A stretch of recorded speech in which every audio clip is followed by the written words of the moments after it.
ሰላም ሰላም የቻናላችን ተከታታዮች እንዴት አላችሁ? ባላችሁበት ሰላማችሁ ይብዛ። በዚህ ቻናል አማርኛ፣ እንግሊዘኛ፣ ሂሳብ እንዲሁም ሌሎችን ትምህርቶች እያስተማርን እንገኛለን። የምናስተምርበት የትምህርት አማራጭ በኢሞ፣ በቴሌግራም፣ በዋትስአፕ፣ በጉግል ሚት በያላችሁበት ቦታ ሆናችሁ መማር ትችላላችሁ። ለዛሬ ትምህርት ይዤላችሁ የመጣው የእንግሊዘኛ ሌተሮችን 26ቱን በትንሹና በትልቁ ወይም ደግሞ በካፒታል ሌተር እና በስሞል ሌተር አንድ ባንድ አሳያችኋለሁ ማለት ነው። በደንብ አድርጋችሁ እናንተ ቪዲዮን ከኔ ጋር እስከመጨረሻው ትኩረት ወስዳችሁ ማየትና መገንዘብ ወይም ደግሞ ማወቅ ትችላላችሁ ማለት ነው። እንግዲህ የእንግሊዘኛ ሌተሮች በትንሽ ወይም ደግሞ በትልቁ በካፒታል ወይም ደግሞ በስሞል ሌተር የምንላቸውን እነሱን ለይቼ አንድ ባንድ አሳያችኋለሁ ማለት ነው። እንዲሁም ደግሞ በአማርኛው እንዴት አድርገን እንደምናነባቸው እነሱንም አሳያችኋለሁ ማለት ነው። በደንብ አድርጋችሁ እናንተ ቪዲዮውን እስከ መጨረሻው ከኔ ጋር ትኩረት ወስዳችሁ አብራችሁ መቆየት ብቻ ነው። ስለዚህ አሁን ወደ ትምህርታችን ኦኬ።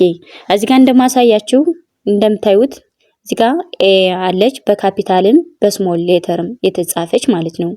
እዚህ ጋርም እንደዚሁ ቢ አለች በካፒታል በስሞል ሌተር፣ ሲ ማለት ደግሞ በካፒታልም በስሞል ሌተርም የተጻፉ ናቸው ማለት ነው።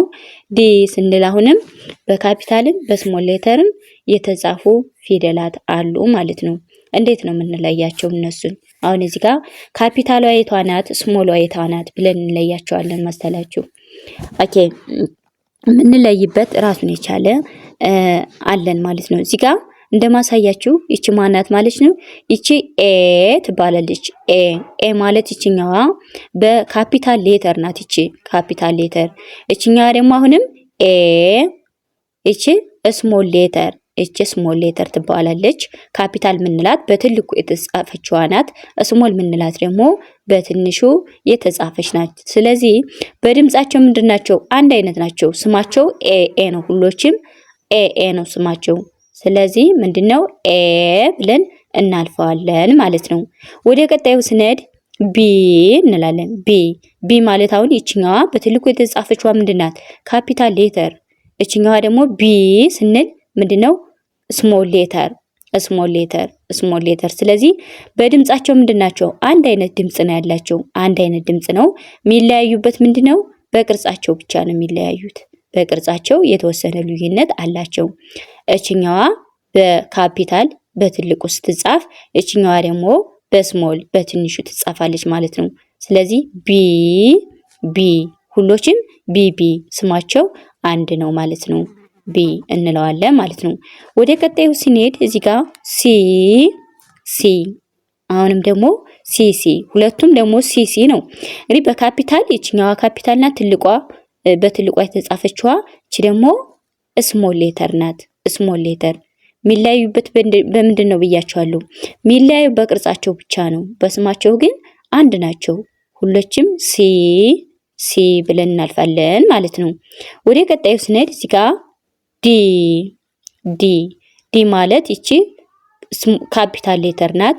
አሁንም ደግሞ ይቺ ስሞል ሌተር ዲ እዚህ ጋርም ዲ ናት፣ እዚህ ጋርም ዲ ናት። ስለዚህ በካፒታልና በስሞል ሌተር የተጻፉ ዲ እንለዋለን ማለት ነው። አንድ እስኪ አንብብላችሁ ኤ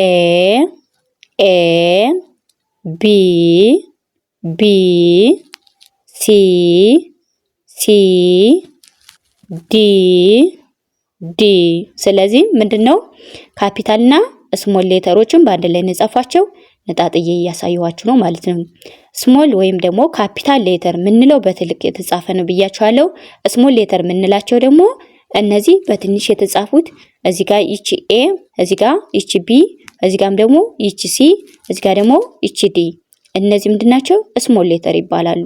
በትንሹ የተጻፉ ማለት ነው። ኦኬ ወደ ቀጣዩ ስንመጣ እንደገና እዚህ ጋር ኤ ስንል ማንን ይወስዳል ማለት ነው? በአማርኛው ስንገባ ደግሞ ወይም ደግሞ በአማርኛ ስንፈታው ኤ ስንል የአ ቤተሰብ ስንተኛ ድምጽ ናት? እቺ አማርኛ ፊደላት ላይ ማለት ነው። የአ ቤተሰብ እቺ አምስተኛ ድምጽ ናት። ኤ ስንል ኤ ሚል ቃል እናመጣለን ማለት ነው።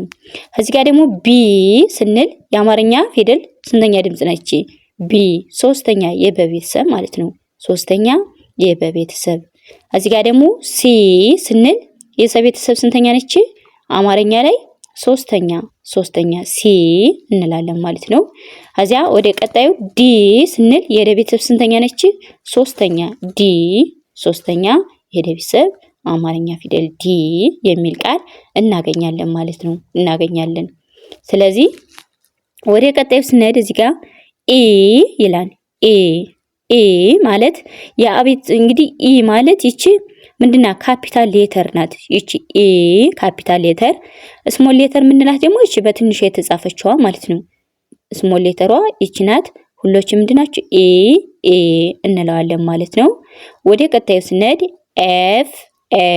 ኤፍ ማለት ይቺ ካፒታል ሌተር ኤፍ። አሁንም ይቺ ደግሞ ስሞል ሌተር ይቺ በትንሹ የተጻፈችዋ፣ ይቺኛዋ ደግሞ በትልቋ ኤፍ እንላለን ማለት ነው። ጂ እንላለን እዚህ ጋር ጂ ማለት ይቺኛዋ በካፒታል ሌተር የተጻፈች ናት። ጂ አሁንም ደግሞ ይቺ በስሞል ሌተር። አጻጻፋቸው ይለያያል። ስታያቸው ፊደሎች የተለያዩ ናቸው። በድምጻቸው ግን አንድ ናቸው። ጂ። እሺ ወደ ቀጣዩ ስንሄድ ኤች ስንል ይቺ በስሞል በካፒታል ሌተር የተጻፈች ናት። ኤች ስንል ደግሞ አሁንም በስሞል ሌተር ይቺ በትንሹ ማለት ነው፣ በስሞል ሌተር። ስለዚህ እስኪ ትንሹ ወይም ደግሞ ትልቁ ላሳያችሁ። ትልቁ ማለት እነዚህ በፊት በትልቁ የተጻፉ ወይም ደግሞ ካፒታል ሌተር እንላቸዋለን።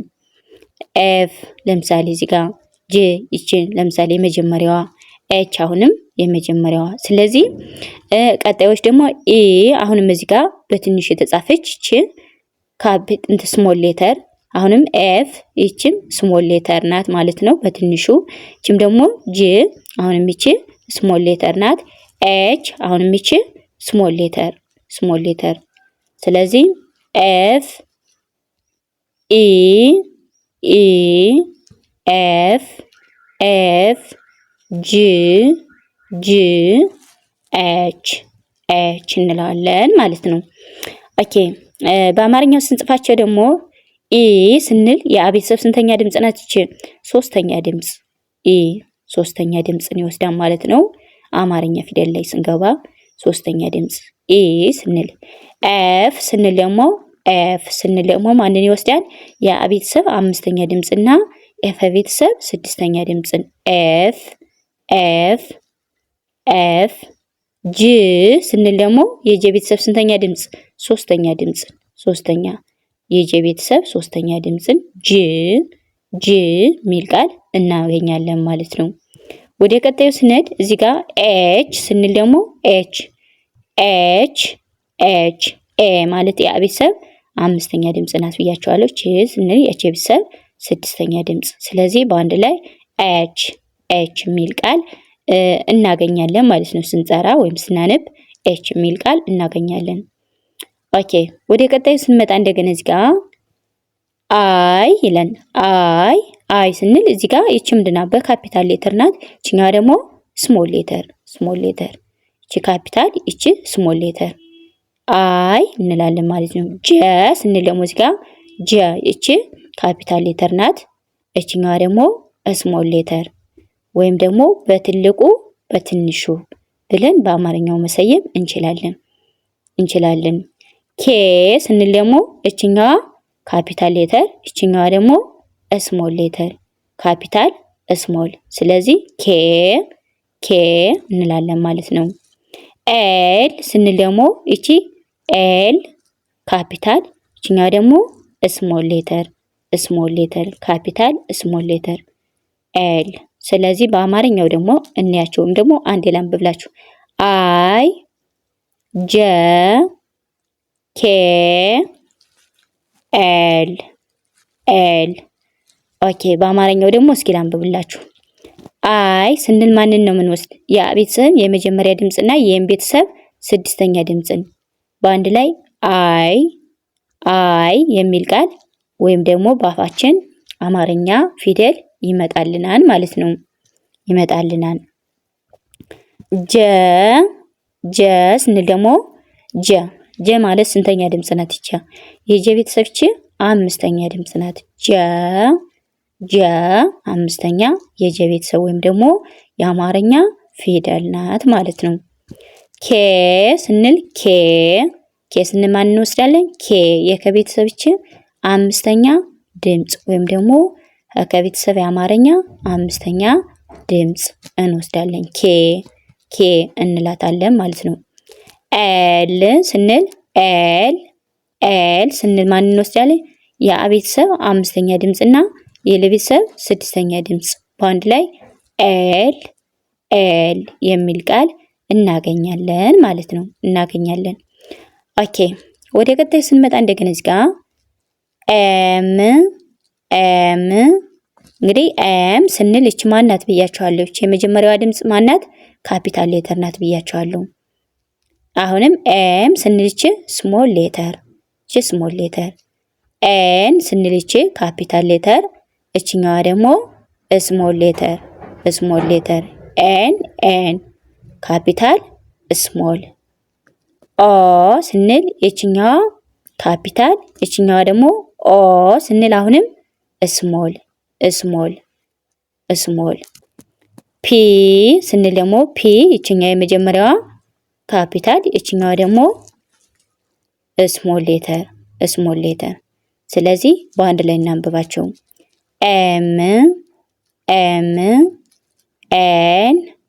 ኤን ኦ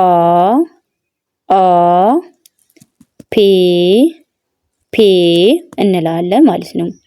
ካፒታል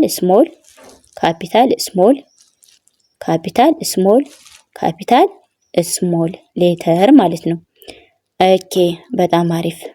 በአማርኛው እስኪ በአማርኛው እናንብባቸው። እዚህ ጋር ኤም ስንል ማን ይመስል? የቤተሰብ አምስተኛ ድምፅ እና የመቤተሰብ ስድስተኛ ድምፅ ኤም የሚል ቃል እናገኛለን ማለት ነው።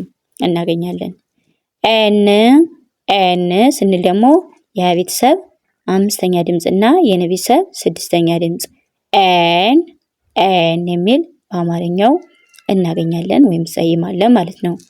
ኦ ስንል የቤተሰብ ስንተኛ? ሰባተኛ ድምፅ እቺ ኦ ሰባተኛ ድምፅን ይወስዳል ማለት ነው። ፒ ስንል ደግሞ የፐቤተሰብ የአማርኛ የመጨረሻ ፊደል ሶስተኛ ድምፅን ይወስዳል።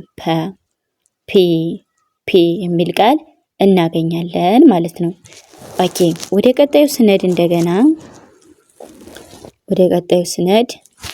ቀጣዩ ኦኬ እዚህ ጋር ኬው አር ኤስ ቲ ይላል ማለት ነው። እዚህ ጋር ኬው ስንል ካፒታል እና ስሞል ይወስዳል ማለት ነው።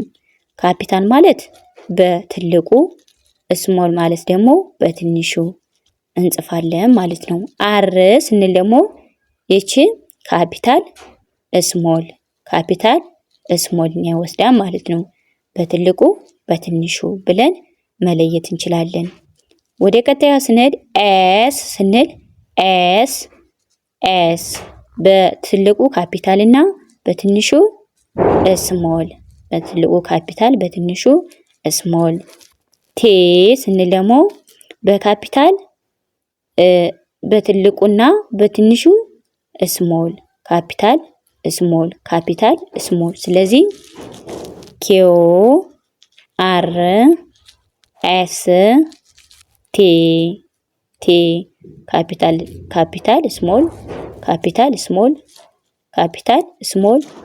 ካፒታል ስሞል። እነዚህም በአማርኛ ደግሞ ላሳያችሁ።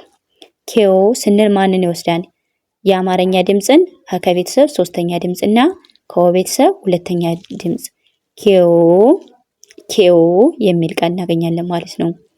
አር ስንል ደግሞ እዚህ ጋር አር ስንል የቤተሰብ የመጀመሪያ ድምፅ እና የቤተሰብ ስድስተኛ ድምፅ አር የሚል ቃል እናገኛለን በአማርኛ ማለት ነው። ኤስ ስንል ደግሞ የቤተሰብ አምስተኛ ድምፅ እና የቤተሰብ ስድስተኛ ኤስ የሚል ቃል እናገኛለን ማለት ነው። ወደ ቀጣዩ ስንሄድ ቴ ስንል ማንን ይወስዳል? የተቤተሰብ ሶስተኛ ድምፅን ቴ በአማርኛ ስንጽፈው ማለት ሶስተኛ ድምፅን ይወስዳል ማለት ነው። ኦኬ ወደ ቀጣዩ ስንሄድ ከዚህ ጋር ዩ ስንል እንግዲህ ዩ ስንል ደግሞ ዩ ስንል በካፒታል እና ስሞል ወይም በትልቁ በትንሹ እንላለን ማለት ነው። ካፒታል ስሞል ዩ። ቪ ስንል ደግሞ ካፒታል ስሞልን ይወስዳል ማለት ነው። ቪ። ደብሊው ስንል ደግሞ ካፒታል ስሞል ደብሊው ካፒታል እና ስሞል በትልቁ በትንሹ። ኤክስ ስንል ደግሞ ኤክስ በካፒታል እና በስሞል ካፒታል ስሞል ስለዚህ ኤክስ። ስለዚህ ምንድነው? ዩ ቪ ደብሊው ኤክስ ብለን እናነባለን ማለት ነው። እነዚህ ደግሞ በአማርኛው ልንገራችሁ። በአማርኛው እንዴት እንደጻፏቸው። ዩ ስንል ይቺ ስንተኛ ድምጽ ናት? የአማርኛ ፊደል የቤተሰብ ሁለተኛ ድምጽ ዩ የሚል ቃል የአማርኛ ድምጽ ይወስዳል ማለት ነው። ቪ ስንል ደግሞ የበቤተሰብ ስንተኛ ድምጽ ናች? ሶስተኛ ድምጽ አማርኛ ፊደል ሶስተኛ ድምጽ ቪ የሚል ቃል እናገኛለን ማለት ነው ካፋችን ላይ ቪ። ደብሊው ስንል ደግሞ ደብሊው ደ የመጀመሪያ ድምጽ፣ ብ የበቤተሰብ ስድስተኛ ድምጽ፣ ሊ የለቤተሰብ ሶስተኛ ድምጽ፣ ው የወቤተሰብ ሁለተኛ ድምጽ። ስለዚህ ደብሊው የሚል ቃል እናገኛለን ማለት ነው። ኤክስ ስንል ደግሞ ኤክስ የቤተሰብ ስንተኛ ድምጽ ነች? አምስተኛ ድምጽ። ክ የከቤተሰብ ስድስተኛ፣ ሰ የሰቤተሰብ ስድስተኛ። ስለዚህ ኤክስ የሚል ቃል እናገኛለን ማለት ነው። እንግዲህ ወደ መጨረሻው ስንሄድ እዚህ ጋር ማን አለ ማለት ነው? ዋይ ካፒታል ስሞል ስለዚህ ዋይ ዜድ ማለት እንግዲህ እዚህ ጋር እቺ ካፒታል ናት፣ እቺኛዋ ስሞል ናት። ስለዚህ እዚህ ጋር በትልቁ እዚህ ጋር በትንሹ ዋይ ስንል ማለት ነው። ዜድ ስንል ደግሞ እዚህ ጋር በትልቁ እዚህ ጋር በትንሹ እናገኛታለን ማለት ነው። ስለዚህ በአማርኛው ደግሞ ዋይ ሲል የቤተሰብ አራተኛ ድምጽ የአማርኛ ድምጽ እና የቤተሰብ ማን እንወስዳለን? ስድስተኛ ድምጽ። ስለዚህ ዋይ የሚል ቃል እናገኛለን ማለት ነው። ዜድ ስንል ደግሞ የዘቤተሰብ ስንተኛ ናት? አምስተኛ ድምጽ እና የቤተሰብ አሁንም አምስተኛ ድምጽ። ስለዚህ ዜድ የሚል ቃል አገኘን ወይም ደግሞ አነበብን የሚል ቃል እናገኛለን ማለት ነው። ስለዚህ እንግዲህ ካፒታል እና ስሞል ሌተሮችን እንዴት ነጣጥዬ ወይም ደግሞ እንዴት አድርጌ እንዳሳየኋችሁ በደንብ አድርጋችሁ እናንተ ቪዲዮውን እስከመጨረሻው በደንብ አድርጋችሁ ትኩረት ወስዳችሁ ደጋግማችሁ አንብባችሁ መረዳት ትችላላችሁ ማለት ነው።